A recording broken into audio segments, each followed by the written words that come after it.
Welcome to Market Peeker. Support and resistance levels are the backbone of technical analysis, helping traders spot key price points. Let's break them down and see how you can use them in your strategy.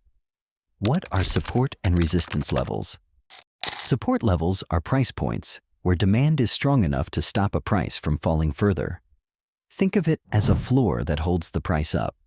Resistance levels are where selling pressure prevents the price from rising higher, acting as a ceiling for the market. Why do they matter? These levels help traders predict price reversals or continuations. For instance, if the price bounces off a support level, it could signal a buying opportunity. If it breaks through resistance, it might indicate a strong upward trend. How to identify them? Look for areas where the price has repeatedly bounced off or stalled in the past.